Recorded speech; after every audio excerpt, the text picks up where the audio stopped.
नमस्कार दोस्तों। आज के करंट अफेयर में आपका फिर से स्वागत है। तो जो भी महत्वपूर्ण न्यूज है उन सबको हम पढ़ेंगे और डिटेल में हम उन सबका क्या करेंगे, एनालिसिस करेंगे। ठीक है, तो आइए स्टार्ट करते हैं। माननीय प्रधानमंत्री जी ने एक international dairy federation world dairy summit का और उसका उद्घाटन किया। और ये समिट हमारे देश में 1974 में हुई। प्रधानमंत्री जी ने कहा कि पशुधन और मिल्क रिलेटेड जितने भी हमारे यहाँ बिजनेस हैं, छोटे छोटे लघु कुटीर उद्योग हैं, और इनका भी हमारे देश में जो महत्वपूर्ण कल्चर सांस्कृतिक रूप से योगदान है, उन संबंध में बातें की कि इसको भी और आगे बढ़ाना चाहिए। ठीक है, तो ये सारी बातें की, लेकिन हमारे लिए महत्वपूर्ण है हम जितना भी हमारे यहाँ पशुधन है, बोवाइन पॉपुलेशन है, उसके संबंध में हमारे यहाँ इकोनॉमी में क्या योगदान है, ठीक है, वो हमारे लिए महत्वपूर्ण है, वो हम पढ़ते हैं। तो इंडिया में जो मिल्क प्रोडक्शन है वो कितना है, फर्स्ट है, पहले नंबर पर है। और लार्जेस्ट बोवाइन पॉपुलेशन है, पशुधन हमारे यहाँ है, विश्व में सबसे अधिक। इंडिया 23% ग्लोबल मिल्क का क्या करता है, प्रोड्यूस करता है, जिसका जो वैल्यू 210 मिलियन टन एनुअली क्या करता है, प्रोड्यूस करता है।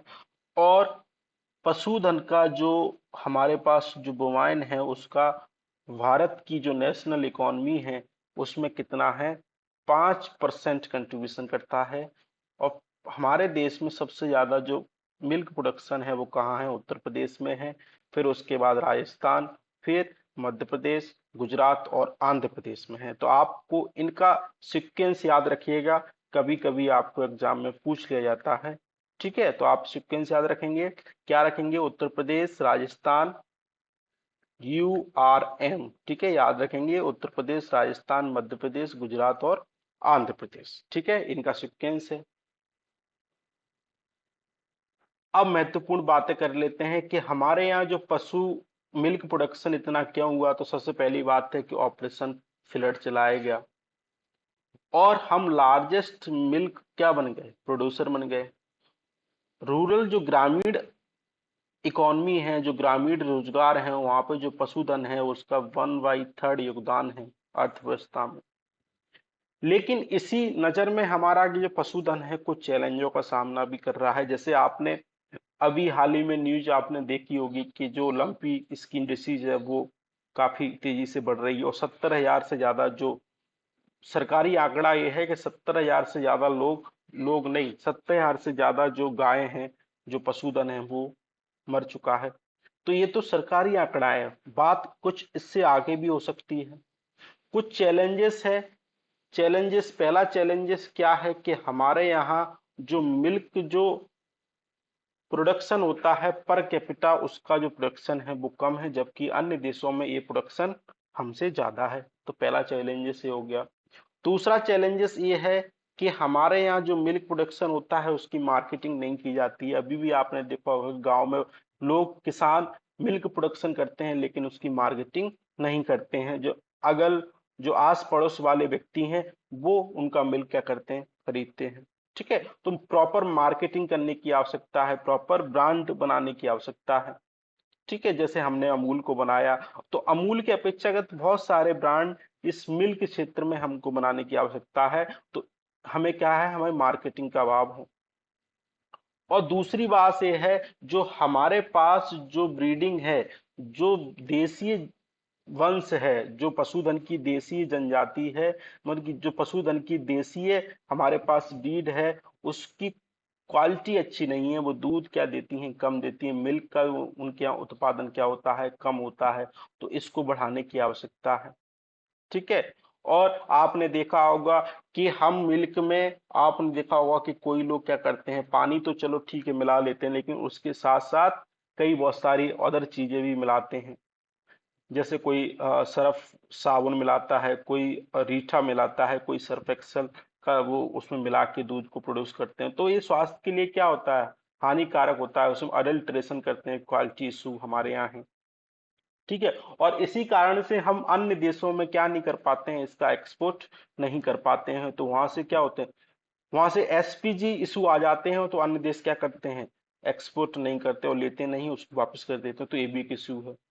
दूसरा, हमारे यहाँ से 70% से अधिक जो मिल्क है वो असंगठित क्षेत्र में है। कहने का मतलब है उनके लिए संगठित नहीं है, उनके लिए वित्तीय व्यवस्था का प्रावधान नहीं है, उनके लिए सोशल सिक्योरिटी नहीं है, और उनके लिए जो बहुत सारी सरकार स्कीम चलाती है वो उस इन स्कीमों से क्या हो जाते हैं, वंचित हो जाते हैं। तो इसके लिए हमको इस पे ध्यान देने की आवश्यकता है।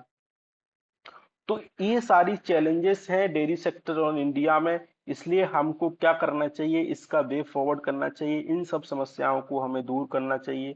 तो सबसे पहली बात है कि गवर्नमेंट को एमएसएमई को इंक्रीज करना चाहिए, उनको वित्तीय सहायता देनी चाहिए, ठीक है। और प्रोसेसिंग इंडस्ट्री को बढ़ावा मिलना चाहिए, जैसे अमूल हमारे देश में एक अच्छा ब्रांड है, तो इसी के तर्ज पे और बहुत सारे ब्रांड हमको बनाने की आवश्यकता है।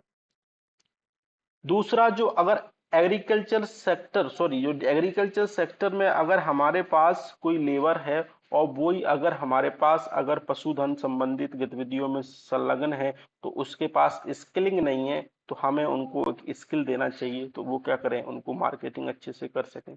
और रिसर्च और डेयरी सेक्टर में रिसर्च और डेवलपमेंट का अभाव है, प्रोडक्शन और प्रोडक्टिविटी क्या है, कम है अन्य देशों के अपेक्षा, तो इसको बढ़ाना चाहिए, ठीक है। तो ये हमारे पास वे फॉरवर्ड है।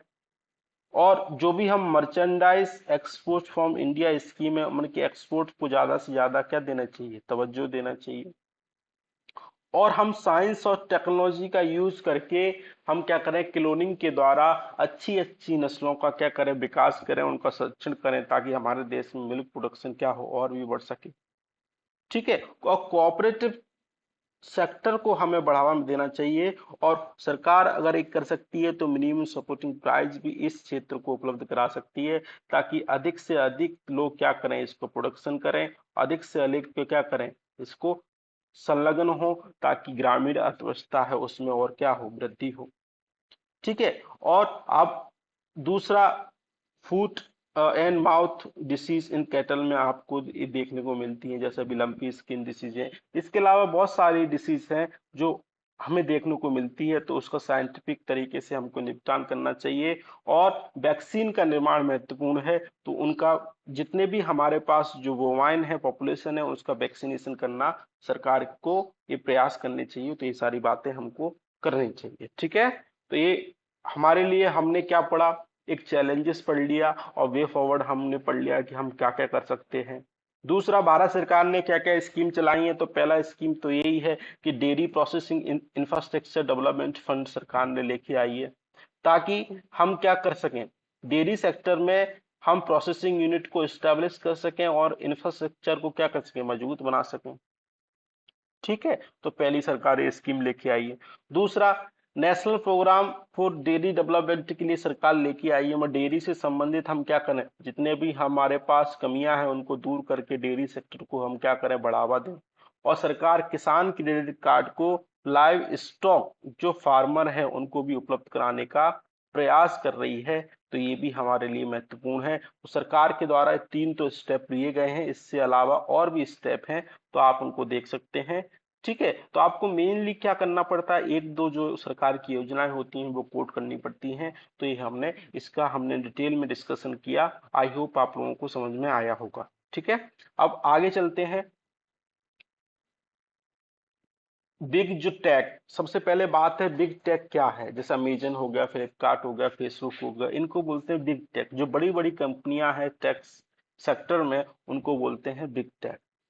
अब यूएस ने एक सेफ हार्बर लेके आया है, और यूएस कह रहा है कि हम 6 प्रिंसिपल पे बात करेंगे, ताकि वो जो बिग टेक कंपनियां हैं वो अपनी मनमानी ना कर सकें, ठीक है। क्या ना कर सकें, अपारदर्शिता ना कर सकें, क्या ना कर सकें, टैक्स चोरी ना कर सकें, अब टैक्स को अवॉइड ना कर सके क्या।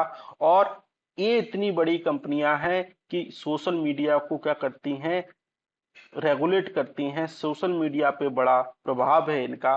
तो जो हमारा देश की जो लोग हैं, युवा हैं, ठीक है, उनकी मानसिकता क्या हो, उनकी मानसिकता को प्रभावित करती हैं। और कई ऐसी करप्ट प्रैक्टिस करती हैं, तो इसलिए हमें जरूरत पड़ी कि इनको रेगुलेट करने की आवश्यकता है, जिसको हमने नाम दिया बिग टेक। तो क्या क्या है? तो पहली बात ये है, 6 प्रिंसिपल ये है। तो पहला ये है कि प्राइवेसी।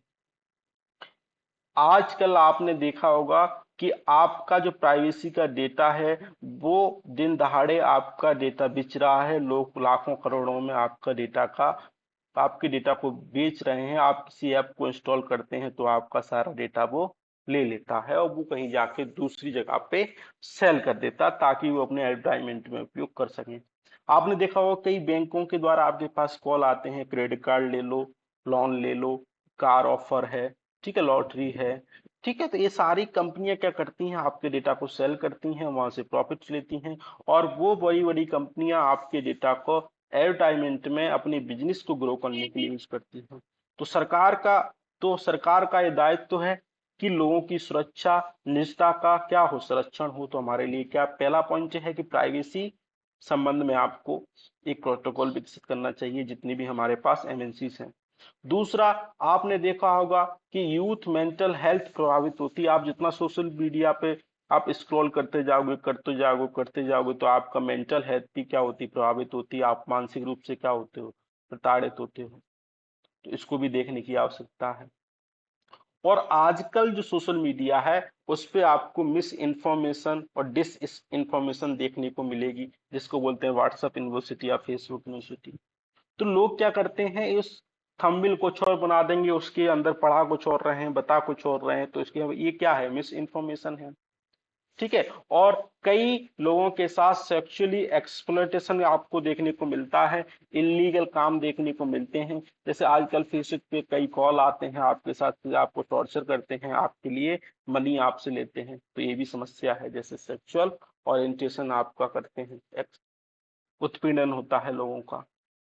और आपने देखा होगा कि इंस्टाग्राम, यूट्यूब, फेसबुक की कुछ एल्गोरिथम होती हैं, ये कुछ ही लोगों की जो पोस्ट और जो वीडियो होते हैं उनको आगे बढ़ाते हैं। तो ऐसा ना हो, कि ऐसी एल्गोरिथम ना हो कि हमारे जितने भी हमारे पास यूजर्स हैं, केवल सभी की एक साथ बढ़नी चाहिए, किसी एक व्यक्ति की ना हो।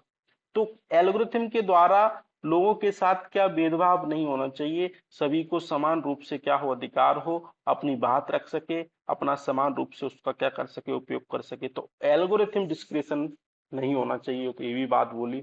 दूसरा बोली कि आपके पास लैक ऑफ ट्रांसपेरेंसी है, तो इसको क्या करो, ट्रांसपेरेंसी को क्या करो, दूर करो।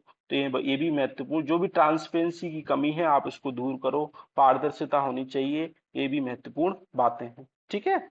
तो बिग टेक मैंने आपको पहले ही बता दिया। बिग 5 विच इज इंक्लूड क्या है, गाफा। गाफा क्या है, गूगल, अमेजन, फेसबुक, एप्पल और माइक्रोसॉफ्ट, ठीक है। और जरूरत क्यों पड़ी, तो ये इसलिए जरूरत पड़ी, मैंने आपको बता दिया। और गाफा +5 आप देख पा रहे होगे। अब इस बिग टेक से संबंधित कुछ शब्द हमेशा चर्चा में रहते हैं, तो वो हम देख लेते हैं क्या शब्द चर्चा में रहते हैं।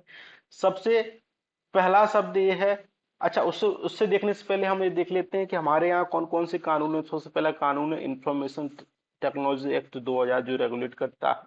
कंपटीशन एक्ट 2000 ये भी रेगुलेट करता है, मतलब कोई गलत गतिविधियां तो नहीं कर रहा है। और दूसरा ईडी, जो एफडीआई से संबंधित जो विनिष्ट कंज्यूमर जो इंटरप्राइजेस होते हैं उनको देखने में मदद करता है। और सरकार ने कभी अभी कई और नियम लेके आती रहती है बीच बीच में, तो वो सारे रूल है हमारे देश में सोशल जो मीडिया है उसको रेगुलेट करने के लिए, ठीक है। अब कुछ शब्द चर्चा में रहते हैं सोशल मीडिया से, बिग टेक से, जो हमारे एग्जाम में पूछे जा सकते हैं, तो वो हम एक एक करके देख लेते हैं क्या है। तो सबसे पहले शब्द चर्चा में था गापा टैक्स। गापा टैक्स का मतलब है गूगल, एप्पल, फेसबुक, अमेजन, इसको जो वेस्टर्न कंट्री है वहां पे इम्पोज किया गया था 3% ऑफ रेवेन्यू का, ठीक है। तो आप ध्यान रखना, ये टैक्स है। इसका मतलब है कि हम ऑफलाइन जो ऑनलाइन जो स्मॉल कंपनी है उनको समान रूप से क्या हो, अधिकार हो, वो समान रूप से अपनी ग्रो कर सकें। इसलिए क्या किया, वेस्टर्न कंट्री ने गाफा टैक्स का इम्पोज कर दिया, ठीक है। और भारत देश में क्या है, भारत देश में भारत ने क्या किया, इक्वलाइजेशन लेवी इंट्रोड्यूस की, फाइनेंस एक्ट 2016 में ये 6% लगाते थे किन पर, अगर आप ऑनलाइन एडवर्टाइजमेंट करेंगे, एनी प्रोविजन अगर डिजिटल एडवर्टाइजमेंट करेंगे, ठीक है, और एनी अदर सर्विस अगर सेंट्रल गवर्नमेंट करती है तो उस पे 6% जो नॉन रेसिडेंट कंपनी है उन पे लगता था, ठीक है। लेकिन सरकार ने क्या किया, 2020 में अप्रैल में इसको क्या किया, संशोधन किया और 2% टैक्स इम्पोज किया किस पे, नॉन रेसिडेंट जो ई कॉमर्स साइट है उन पे भी, ठीक है। तो अब टैक्स इक्वलाइजेशन लेवी किस किस पे लगता है, ऑनलाइन जो नॉन रेसिडेंट है उन पे भी, और ई कॉमर्स साइट पे भी अब क्या लगता है, इक्वलाइजेशन लेवी लगता है। तो ये बात आपको क्लियर हो गई, ठीक है। और हमने पिछले लेक्चर में पढ़ा है कि ग्लोबल टैक्स डील से संबंधित कुछ चर्चाएं हो रही हैं, ओएसडी और G20 टैक्स एग्रीमेंट भी हुआ है कि 2 पिलर पे काम करेंगे, कि ये 15% रेट पर क्या करेंगे, टैक्स इंपोज करेंगे, जितनी भी बड़ी बड़ी डिजिटल टैग हैं उन पे टैक्स इंपोज करेंगे, ठीक है। 130 कंट्री ने इसको ज्वाइन किया है, लेकिन संपूर्ण रूप से अभी इसको सहमति नहीं मिली है। तो लोग ये कह रहे हैं कि 15% हम क्या करेंगे, टैक्स इंपोज करेंगे, ठीक है। और अमेरिका इसके थोड़े खिलाफ है, क्योंकि ज्यादातर मुख्यालय कहाँ है, अमेरिका ही में है।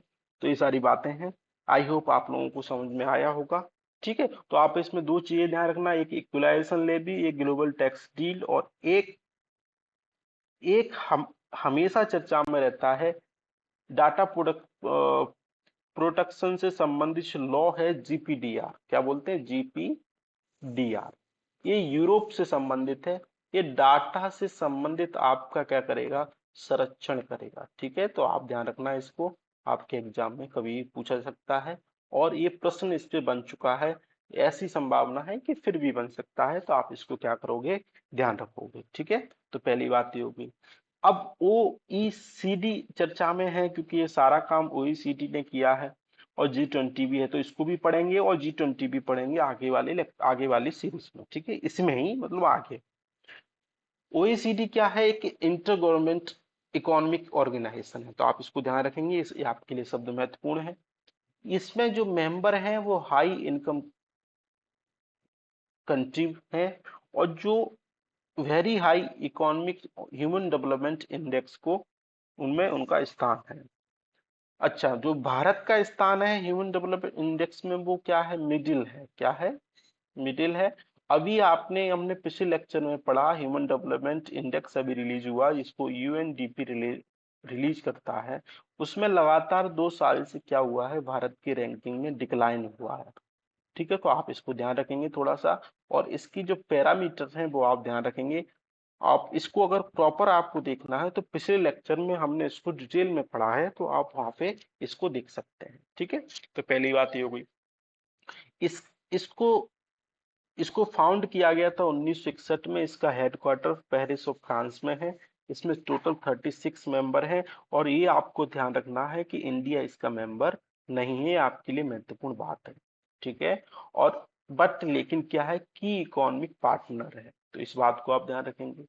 ओईसीडी, अब एग्जाम में क्या है, कभी कभी रिपोर्ट भी पूछ लेते हैं, तो ओईसीडी द्वारा कुछ रिपोर्ट पब्लिश की जाती हैं। एक रिपोर्ट है government at a glance report, और एक है इंटरनेशनल माइग्रेशन आउटलुक, और है ओईसीडी बेटर लाइफ इंडेक्स, ठीक है। आप इसको ध्यान रखना। अमर्जिंग मार्केट इकोनॉमी का मतलब है कि वो प्रोसेसिंग कर रही हैं, ग्रो कर रही हैं, और एक एडवांस इकोनॉमी की बनने की केस में है, दिशा में है, ठीक है। तो इसको जैसे अपना भारत देश, ठीक है। तो आप इसको क्या रखेंगे, ध्यान रखेंगे। 36 देश हैं, तो आप देख पा रहे होंगे भारत तो है ही नहीं, जैसे ऑस्ट्रेलिया है, ऑस्ट्रिया है, बेल्जियम है, कनाडा है, चिली है, कोलंबिया है, कोस्टरिका है, क्रेच रिपब्लिक है, डेनमार्क है, एस्टोनिया है, Finland, Greece, Germany, Greece, Hungary, Iceland, Ireland, Israel, Italy, Japan, Korea, Latvia, Lithuania, Luxembourg, Mexico, Netherland, और न्यूजीलैंड, नॉर्वे, पोलैंड, पुर्तगाल, Slovak Republic, Slovenia, Spain, Sweden, Switzerland, तुर्की, United Kingdom, United State. तो आपका काम ये है कि आप क्या करो, इन सब कंट्री को एक मैप उठाओ ऑक्सफोर्ड का, तो इन कंट्री को आप क्या करो, देखो, लिखना कुछ नहीं है, केवल देखना है, और इनके आसपास वाली जो चीजें हैं वो भी आप देखा करो, तो आपके लिए जो रिस्पेक्टिव जो क्वेश्चन बनते हैं वो भी आपके बन जाए। ठीक है, तो पहली बात ये होगी। अब नया आर्टिकल ये है कि mighty ministry of electronic information technology ने कि स्टार्टअप हब और मेटा कोलैबोरेशन एक एक्सलेट एक्सआर मतलब कि एक्सटेंडेड रियलिटी से संबंधित एक स्टार्टअप इंडिया में लॉन्च किया है, ताकि हमारे देश में रिसर्च और मतलब कि रिसर्च और डेवलपमेंट बढ़ सके। और जो भी हम एक्सटेंडेड रियलिटी की बात करते हैं तो उसके संबंध में जो भी काम है वो उसके संबंध में रिसर्च आ सके। ठीक है, तो पहली बात हमारे लिए सब चर्चा में है एक्सटेंडेड रियलिटी। तो एक्सटेंडेड रियलिटी आपने पढ़ा होगा, जैसे आप यहाँ पे देख पा रहे होंगे कि इसमें क्या है, व्यक्ति ने क्या किया है कि रियल और वर्चुअल वर्ल्ड को एंड कंबाइन किया है, इसमें रियल वर्चुअल वर्ल्ड को एंड और ह्यूमन और मशीन का क्या हो रहा है, इंटरफेस हो रहा है, जैसे आप देख पा रहे हो। ठीक है, तो सिंपल सी डेफिनेशन ये है कि इसमें क्या होता है, ह्यूमन मशीन का एक इंटरेक्शन होता है बाय कंप्यूटर टेक्नोलॉजी, और इसमें रियल और वर्चुअल वर्ल्ड को क्या किया जाता है, कंबाइन किया जाता है और एक इन्वायरमेंट को जनरेट किया जाता है ताकि उसमें इंटरेक्शन हो सके। अब वर्चुअल रियलिटी में के अंतर्गत तीन, वर्चुअल एक्सटेंडेड रियलिटी तो एक्चुअली अम्ब्रेला टर्म है, लेकिन इसमें तीन चीजें कवर की जाती हैं, एक वर्चुअल रियलिटी, एक ऑगमेंटेड रियलिटी और एक मिक्स रियलिटी। ठीक है, तो आप इसको ध्यान रखना, एग्जाम में आपके लिए पूछने की संभावना है, एक बार इस पे प्रश्न बन चुका है फिर बन सकता है। तो हम ये तीन चीजें पढ़ लेते हैं, आपके लिए महत्वपूर्ण है। तो मैंने आपको बता दिया कि एक्सटेंडेड रियलिटी एक अम्ब्रेला टर्म है, इसके अंतर्गत एक सब आते हैं। इसमें क्या होता है कि जो जो हमारे पास जो फिजिकल और रियल वर्ल्ड होता है और जो वर्चुअल वर्ल्ड होता है उसमें कंबाइन एक एनवायरनमेंट को क्या किया जाता है, जनरेट किया जाता है।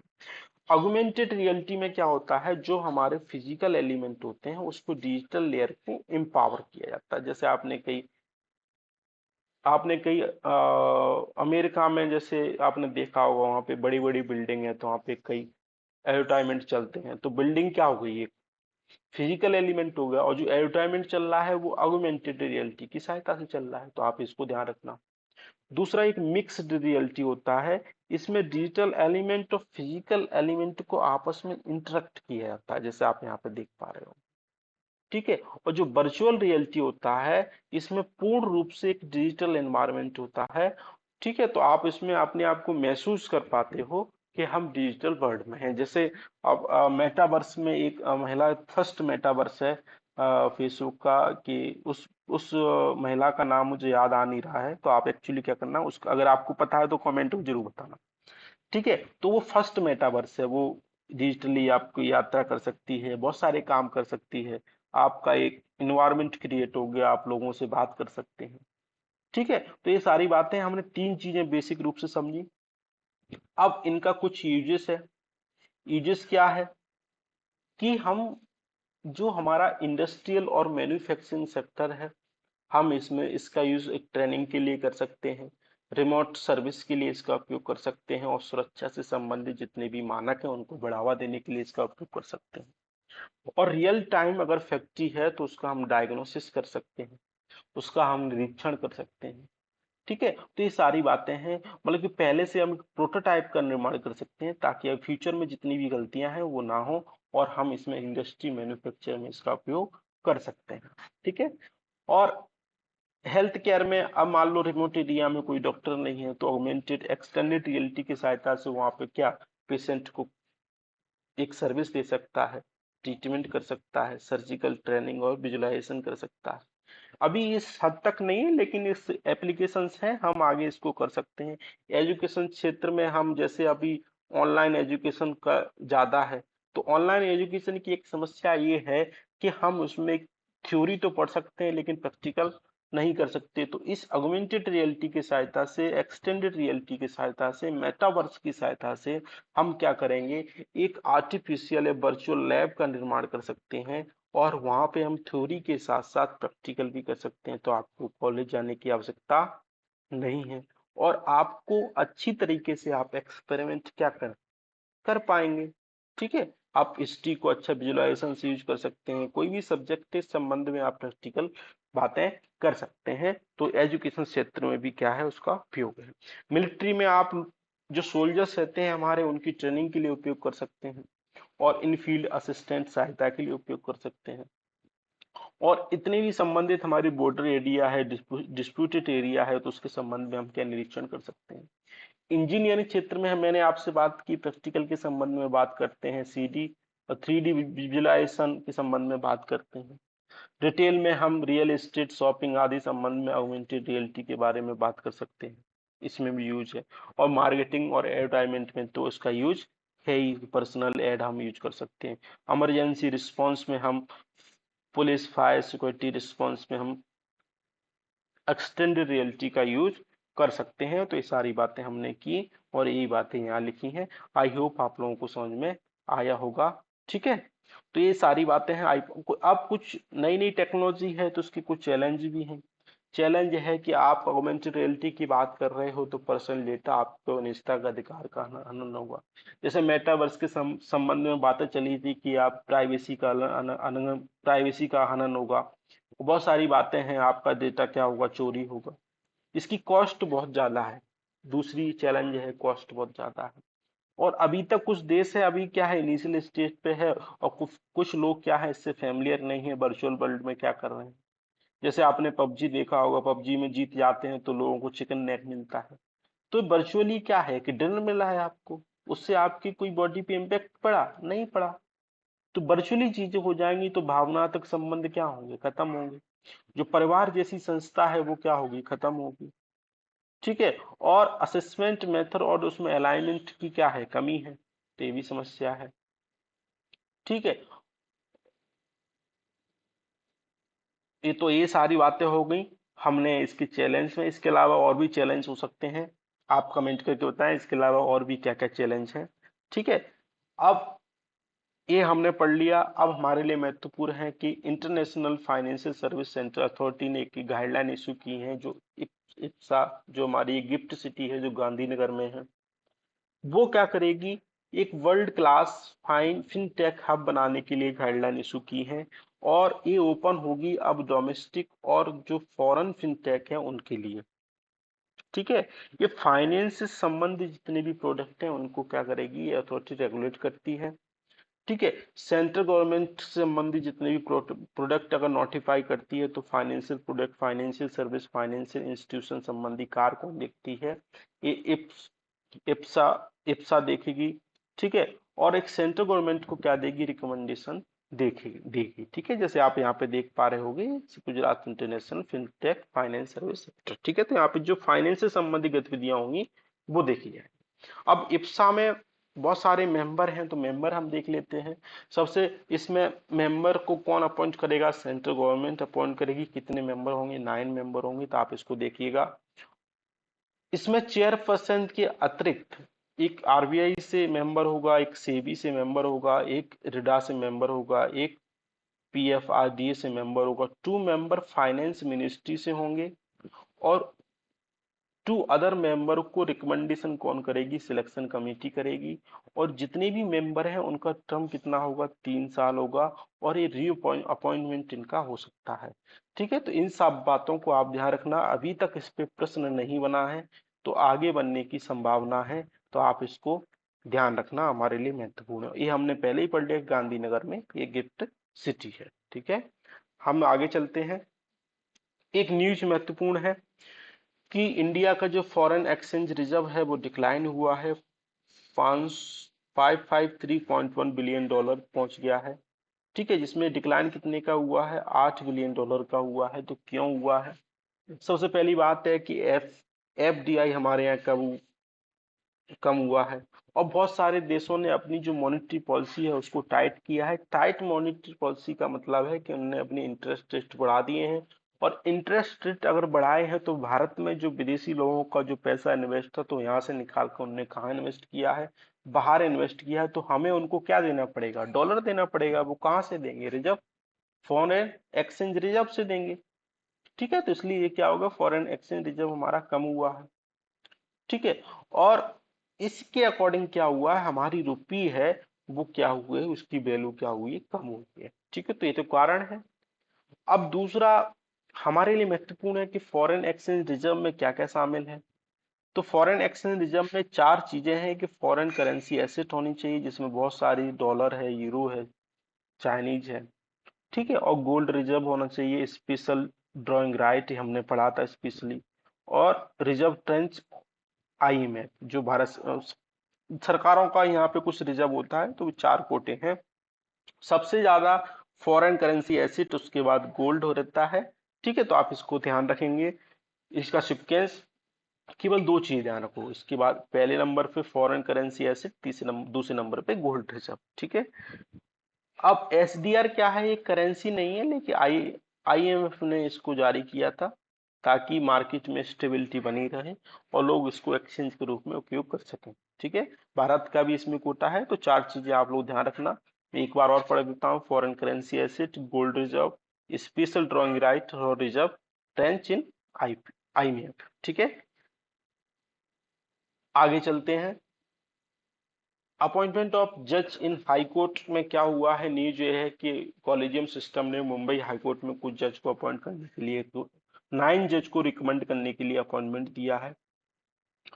तो सुप्रीम कोर्ट में क्या होता है, कॉलेजियम सिस्टम होता है, जिनको अपॉइंटमेंट करना हो, लोगों को ट्रांसफर करना हो जजों को, तो ये कॉलेजियम सिस्टम क्या देता है, सरकार को एक अपनी रिकमेंडेशन देता है, और इसको हेड किया जाता है सीजीआई के द्वारा। इसमें 4 द सीनियर मोस्ट जज होते हैं कोर्ट के, और हाई कोर्ट के कॉलेजियम में एक चीफ जस्टिस होते हैं, 2 other senior most of the court होते हैं। ठीक है, ये क्या करते हैं, अपॉइंटमेंट के लिए क्या करते हैं, अप्रूवल, गवर्नमेंट अगर अप्रूवल करती है तो ये हमारे पास क्या होता है, इनका अपॉइंटमेंट हो सकता है। ठीक है, लेकिन संविधान में कहीं भी मेंशन नहीं है कि कॉलेजियम सिस्टम क्या है।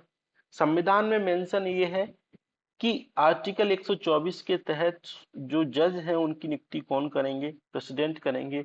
अगर प्रेसिडेंट को आवश्यक हो तो जजों से क्या कर सकते हैं, सलाह ले सकते हैं, परामर्श कर सकते हैं, तो इस बात को आप ध्यान रखेंगे। दूसरा, जो हमारा कॉलेजियम सिस्टम है वो जजेस, 3 जजेस जो केस था उसमें हुआ, संविधान में इसका कोई मेंशन नहीं है।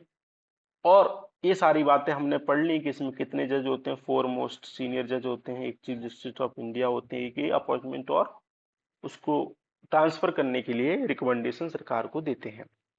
अब सरकार एक 99वां संविधान संशोधन द्वारा नेशनल जुडिशरी अपॉइंटमेंट कमीशन लेके आई, लेकिन सुप्रीम कोर्ट ने इसको असंवैधानिक बताया और कहा कि हमारी स्वतंत्रता के लिए एक खतरा है, तो इसलिए हम इसको असंवैधानिक घोषित करते हैं। और बेसिक स्ट्रक्चर, न्यायपालिका की स्वतंत्रता बेसिक स्ट्रक्चर का क्या है, पार्ट है।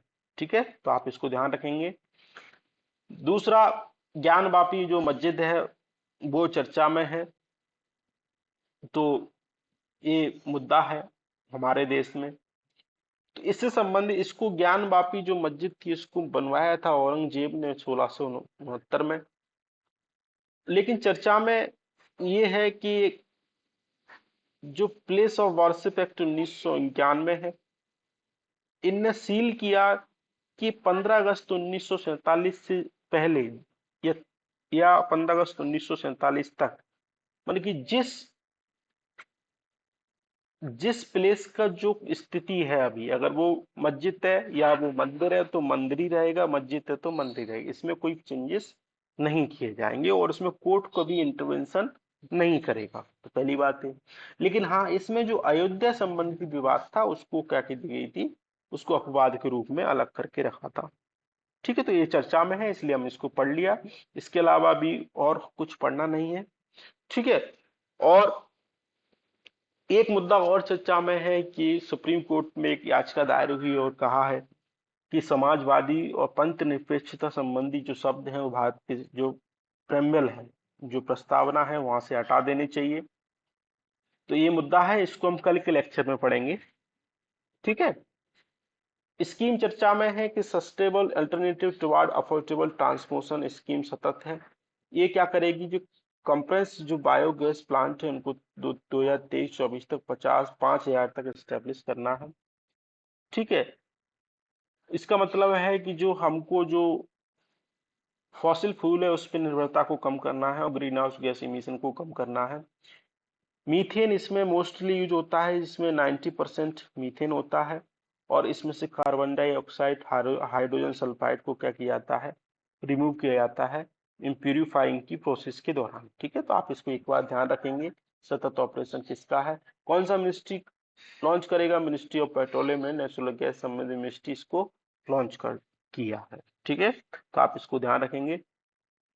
और इससे अगर कंप्रेस्ड बायो फ्यूल बनेगी तो लोगों की जो किसानों से संबंधित जो एग्रीकल्चर से संबंधित वेस्ट होता है तो वो क्या होगी, सरकार खरीदेगी तो किसानों की आय क्या होगी, बढ़ेगी। ठीक है, सीबीजी प्रोडक्शन होगा, सीबीजी प्लांट, बूस्ट एबिलिटी और अल्टरनेटिव फ्यूल को बढ़ाना है, तो ये सारी बातें इनको करना है। एक बार आप बस इतना ध्यान रखना है, इसके अलावा कुछ ध्यान नहीं रखना। अब एक यूपीएससी क्या करता है, अदर स्टेट पीएससी क्या करते हैं कि किसी रिपोर्ट पूछ लेते हैं। तो global estimation model slavery report 21 को आईएलओ ने जारी किया है, इंटरनेशनल लेबर ऑर्गेनाइजेशन। आईएलओ के बारे में भी पढ़ेंगे। इस रिपोर्ट में कुछ फाइंडिंग है, ये है कि 50 मिलियन जो पीपुल हैं विश्व में वो क्या है, स्लेवरी मतलब कि दासता से संबंधित आज भी हैं। और 40 मिलियन 2016 में थे, लेकिन 25% का लास्ट 5 ईयर में क्या हुआ है, बढ़ा है। जबकि लोकतांत्रिक जो विचार हैं उनको बढ़ावा दे रहे हैं, तब भी 50 मिलियन लोग क्या है, दासता के जीवन व्यतीत कर रहे हैं। ठीक है, तो हमारे लिए रिपोर्ट है, आप आंसर में कोट कर सकते हो जब भी ऐसा कोई प्रश्न आए लोकतंत्र से। अब इंटरनेशनल लेबर ऑर्गेनाइजेशन क्या है, 1919 में 1919 में इसको क्रिएट किया गया था। कब, जो ब्राजीलिया टीटी है उसके अंतर्गत। लेकिन 1946 में इसको एक यूएन की स्पेशलाइजेशन, जो यूएन की एजेंसी के रूप में, इसको ट्राइब पार्टी के रूप में जिसमें यूएन एजेंसी हो और रिप्रेजेंटेटिव जिसमें गवर्नमेंट हो, एम्प्लॉयर हो और वर्कर को शामिल करने की बात की गई थी। ठीक है, तो 1996 1940 में इसको फॉर्मेशन किया गया, लेकिन मेन रूप से वर्ल्ड वॉर फर्स्ट के बाद इसको बनाया गया, फिर बाद में 1940 में यूएन का ये पार्ट बन गया। जिनेवा में हेडक्वार्टर है, लेबर इशू से संबंधित बात करता है, इंडिया इसका संस्थापक मेंबर है, आप इसको ध्यान रखेंगे। ठीक है, अब इसके कुछ महत्वपूर्ण जो कन्वेंशन है वो यूपीएससी पूछता रहता है, और प्रश्न इस पे कुछ बने हैं, वो भी बने हैं। तो पहला जो कन्वेंशन है, freedom of association collective bargaining, इसको आईएलओ कन्वेंशन 87, इनका नंबर जो रुपये आप याद रखना, 87 और 98 किससे संबंधित है, एसोसिएशन और कलेक्टिव बार्गेनिंग से संबंधित है, जिसमें freedom of union membership, organise collective bargaining. और जो फोर्स लेबर है उससे संबंधित कौन से हैं, 29 और 105, जिसमें कोई फोर्स लेबर नहीं करवाएगा, कोई भी फोर्स लेबर आपके द्वारा कोई भी संगठन आपसे नहीं करवाएगा। इक्विटी से संबंधित है 111 और 100, मन की कोई भेदभाव नहीं करेगा, और जो भी महिला पुरुषों को समान रूप से क्या दिया जाएगा, वेतन दिया जाएगा। और चाइल्ड लेबर से संबंधित है 138 182, जिसमें मिनिमम एज की बात करते हैं, और चाइल्ड अगर लेबर का खतरनाक में तो उनको दूर करने का प्रयास किया जाएगा। अब महत्वपूर्ण बात है कि इस पे प्रश्न पूछ चुका है, तो अदर आपको ध्यान रखने हैं। Freedom of association collective 87 98, abolition force labour 29 105। Force labour से कौन कौन से हैं, 29 और 105। इक्विटी से संबंधित कौन से हैं, 11 111 और 100। महत्वपूर्ण बात है कि सरकार ने तीनों रेक्टिफाई किए हैं, लेकिन इन दोनों को रेक्टिफाई नहीं किया है, आप इस बात को ध्यान रखेंगे। ठीक है, महत्वपूर्ण पॉइंट है। ठीक है, चलो कौन कौन सा रेक्टिफाई नहीं किया, freedom of association and collective bargaining. और नंबर की बात की जाए तो 87 और 98 सरकार ने भारत में भी रेक्टिफाई नहीं किया। ठीक है, आगे चलते हैं। नोटिफाइड डिसीज चर्चा में था। पार्लियामेंट्री कमेटी ने कहा है कि कैंसर को आप नोटिफाइड डिसीज को क्या कर दो, क्लासिफाइड कर दो। इसका मतलब है कि नोटिफाइड डिसीज अगर कोई सरकार अगर किसी डिसीज को नोटिफाइड डिसीज डिक्लेयर कर देती है, तो जो बाय लॉ गवर्नमेंट अथॉरिटी को रिपोर्ट करना होता है। जो भी हमारे पास मेडिकल संबंधित स्टाफ है उसको गवर्नमेंट को डिसीज के संबंध में रिपोर्ट करना होता है। जैसे अभी है चुलेरा है, डिप्थेरिया है, इंसेफ्लाइटिस है, लेप्रोसी है और पर्टुसिस है, ठीक है, प्लेग है, ट्यूबरक्लोसिस है, एड्स है, मलेरिया है, डेंगू है और आदि, और आप एक लिस्ट है, इसको भी आप देख सकते हैं। ठीक है, तो नोटिफाइड डिसीज अगर आए तो आप बता देना क्या होता है इसका मतलब। ठीक है, डेंगू, चिकुनगुनिया, मलेरिया, एम्बिक्स, density fever syndrome, more than 6 days, सुलेरा, डिप्थेरी, तो ये सारी बातें, हेपेटाइटिस, एबीसी, एचआईवी, इन्फ्लुएंजा, लेकिन कैंसर इसमें शामिल नहीं है। रेबीज भी है, पर्टुसिस है, मम्स है, प्लेग है, मीजल है, कोविड भी इसमें शामिल नहीं है। आप इसको ध्यान रखेंगे। ठीक है, अभी क्वांटम नेटवर्क नेटवर्क चर्चा में था। न्यूज ये है कि आईआईटी मद्रास ने आईएम क्वांटम नेटवर्क को ज्वाइन किया है, फर्स्ट इंडियन इंस्टीट्यूट है। एडवांस क्वांटम कंप्यूटिंग की सहायता से हम इसको इसमें रिसर्च और डेवलपमेंट को बढ़ावा देंगे। ये इसका मतलब है कि क्वांटम नेटवर्क की सहायता से जो भी डेटा है हम उसको फोटोन के रूप में ट्रांसफर करते हैं, जैसे आप यहाँ पे देख पा रहे होंगे, ए बी सी से सी तक। और इसमें क्या होता है कि जो प्राइवेसी और सिक्योरिटी है उसका ब्रीच नहीं होता, बहुत सिक्योर होता है। तो आप इसको समझना। ठीक है, बस अभी इतना पढ़ना है, इससे बाद लेकिन हमारे लिए महत्वपूर्ण है कि क्यूबिट और बिट में क्या अंतर है। जैसे आपने जीरो वन पढ़ा है, जीरो का मतलब है ऑफ और वन का मतलब है ऑन। तो जो सिंपल जो क्लासिकल जो सुपर कंप्यूटर होते हैं उसमें या तो वन काम करेगा या तो जीरो काम करेगा। लेकिन जो क्वांटम कंप्यूटर होते हैं उसमें वन और जीरो दोनों एक साथ काम करते हैं। इसका मतलब ये है कि पैरेलल प्रोसेस हम कर पाएंगे। इसमें क्या होता है, या तो वन या तो जीरो, इसमें पैरेलल प्रोसेस नहीं होती है। तो पैरेलल प्रोसेस करने के लिए इसमें क्या होता है, सुपर पोजिशन, जिसमें जीरो और वन सेम टाइम पे रहता है उसको सुपर पोजिशन बोलते हैं। ठीक है, और इसमें पैरेलली हम कैलकुलेशन कर पाएंगे तो उसकी स्पीड वगैरह ध्यान रहेंगी। आपको सिर्फ इतना ध्यान रखना है, क्यूबिट किससे संबंधित है, क्वांटम कंप्यूटिंग से संबंधित है। ठीक है, तो आप इसको ध्यान रखेंगे। दूसरी महत्वपूर्ण न्यूज ये है कि वेम्बनाड जो लेक है केरल में, उसका श्रिंकिंग हो रहा है, तो हमारे लिए महत्वपूर्ण है। जैसे आप यहाँ पे देख पा रहे होंगे, ये वेम्बनाड लेक है।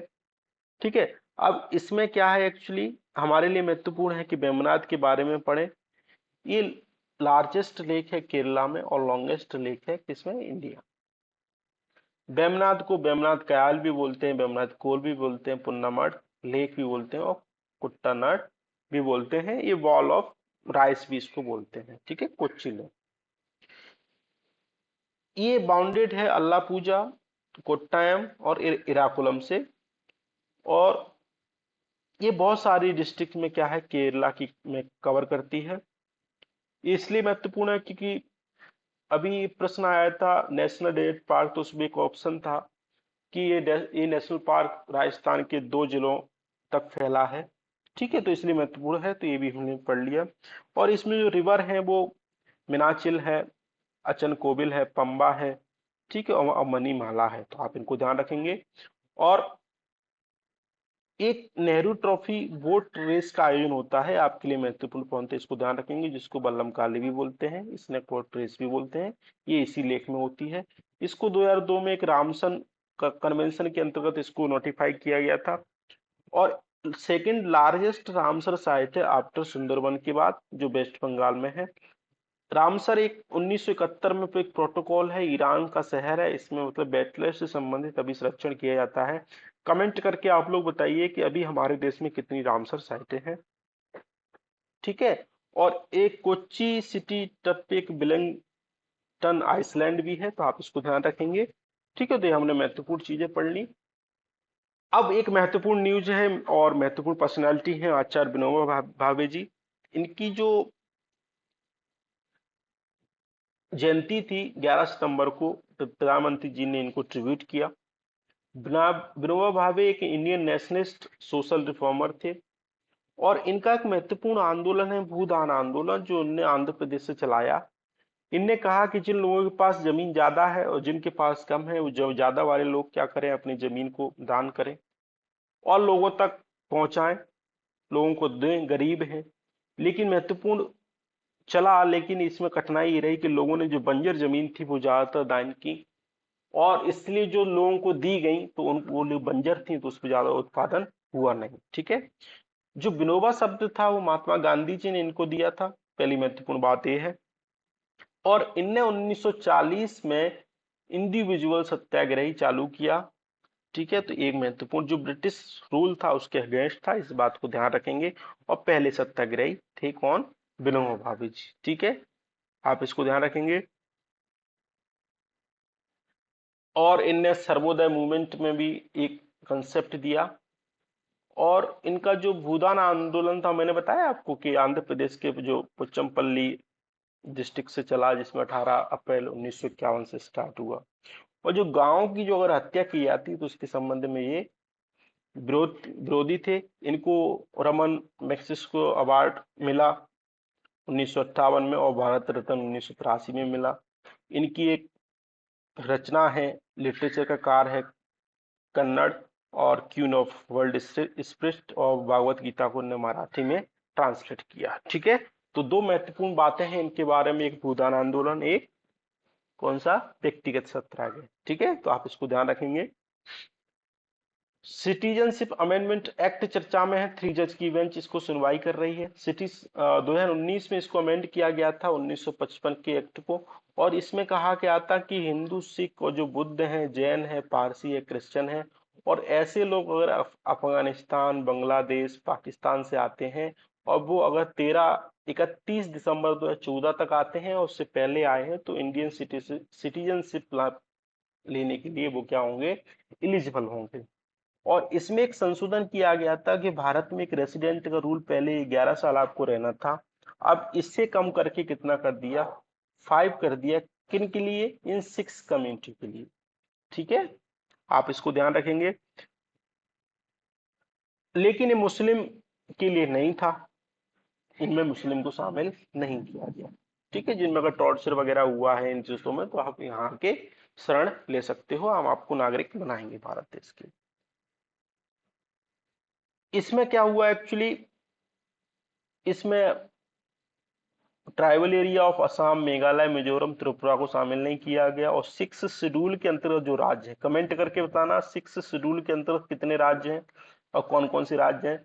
और इसमें अरुणाचल प्रदेश, मिजोरम, नागालैंड को जो इनर लाइन परमिट से इनर लाइन परमिट से मतलब कि उनको संरक्षण मिला है, तो वो भी मतलब कि वहां पे नियम लागू नहीं होगा। इनर लाइन परमिट का अगर आप कहीं घूमने जाते हैं तो वहाँ पे इनर लाइन परमिट की आवश्यकता है। बिना इनर लाइन परमिट के आप वहाँ पे नहीं जा सकते, आप अपने रेसिडेंट नहीं कर सकते, ये हमारे लिए महत्वपूर्ण है। अब इसके लिए चैलेंज जैसे सबसे पहला है कि असंवैधानिक है। क्यों? लीगल चैलेंज ये है कि लॉ ऑफ आर्टिकल 14 की क्या है? खिलाफ है। हम क्या करते हैं? विधि के समक्ष समानता की बात करते हैं, सभी क्या हो? विधि के समक्ष समान हो। ठीक है, तो यहाँ पे एक लीगल चैलेंज है। दूसरा, एक बेसिक स्ट्रक्चर के खिलाफ है कि भारत में सेकुलर नेचर क्या है? एक बेसिक स्ट्रक्चर है। पंथ निरपेक्ष क्या है? एक बेसिक स्ट्रक्चर है। तो इसलिए एक बेसिक स्ट्रक्चर के खिलाफ है। ठीक है, इसमें एक रीजनेबल रीजनेबल एक क्लासिफिकेशन की बात नहीं होती है। हम माइनॉरिटी के अधिकारों की बात करते हैं, तो माइनॉरिटी के संबंध में हमने मुस्लिम को छोड़ा है, तो इसके संबंध में क्या है? लीगल चैलेंज है। तो ये सारे लीगल चैलेंज हैं, आप इसको देखेंगे। दूसरा, नीति आयोग ने बोला है कि नीति आयोग की तरह राज्यों में भी एक स्टेट इंस्टीट्यूशन फॉर ट्रांसफॉर्मेशन का गठन होना चाहिए, तभी और ये 2047 तक हम क्या कर पाएंगे? विकसित राज्य बन पाएंगे। ये हमारे लिए महत्वपूर्ण है।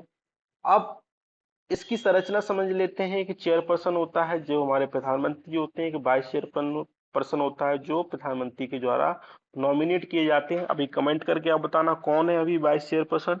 और एक चीफ एग्जीक्यूटिव ऑफिसर होते हैं जो आईएएस लेवल के अधिकारी होते हैं। इसमें क्या होता है कि फुल टाइम मेंबर होते हैं, पार्ट टाइम मेंबर मैक्सिमम 2 हो सकते हैं, एक्स ऑफिसो मेंबर मैक्सिमम 4 हो सकते हैं। ठीक है, एक गवर्निंग बॉडी होती है जिसमें चीफ मिनिस्टर और lieutenant governor of union territory के होते हैं। ठीक है, तो इसमें क्या होते हैं? जो मुद्दे होते हैं उसके संबंध में बात करते हैं, राज्यों और केंद्र शासित प्रदेशों के संबंध में।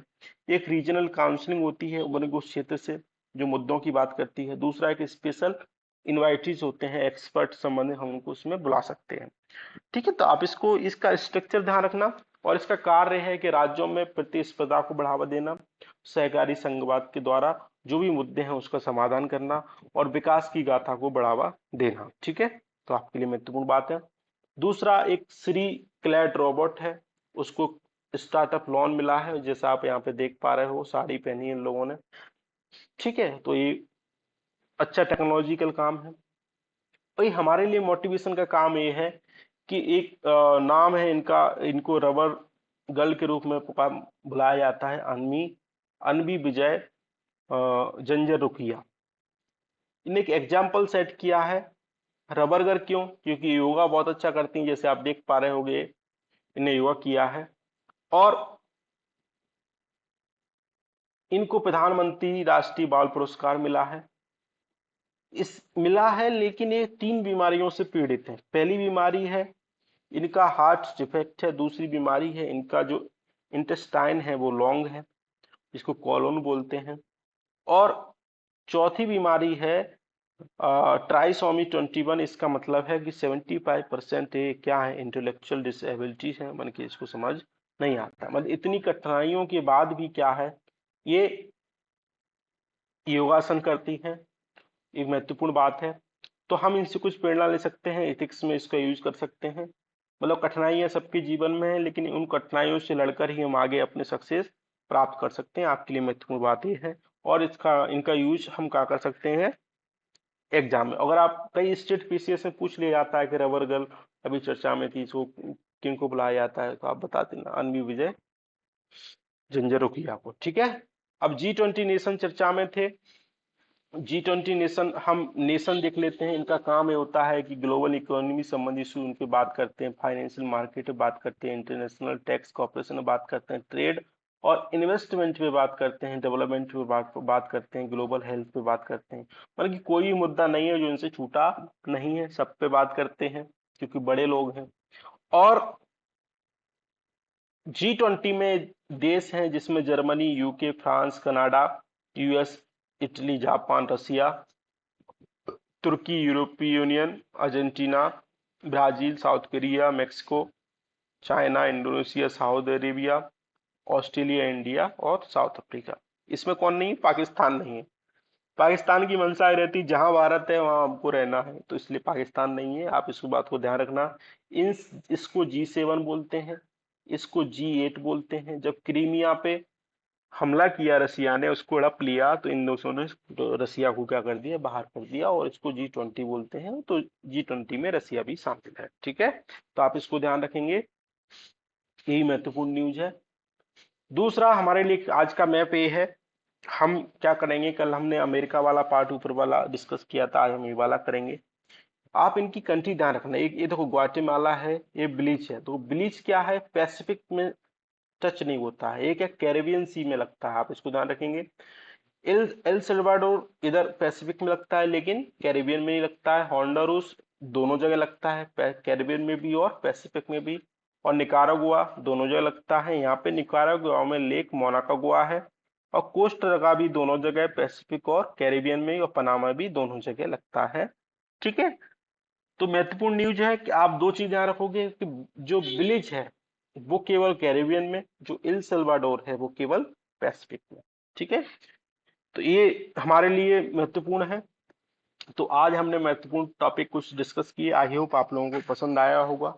पसंद आया तो जरूर कमेंट करके जरूर बताएं, और लाइक शेयर जरूर करें, ताकि जिनके पास ये पहुंच नहीं पा रहा है वो भी पहुंचे, और वो भी इस लेक्चर का लाभ ले पाए। क्योंकि हम चीजें डिस्कस करते हैं, कोई भी टॉपिक छूटे ना, ताकि जो बच्चे पढ़ नहीं पाते हैं फीस के अभाव में, वो भी पढ़ सकें। तो इसी बात के साथ थैंक यू वेरी मच।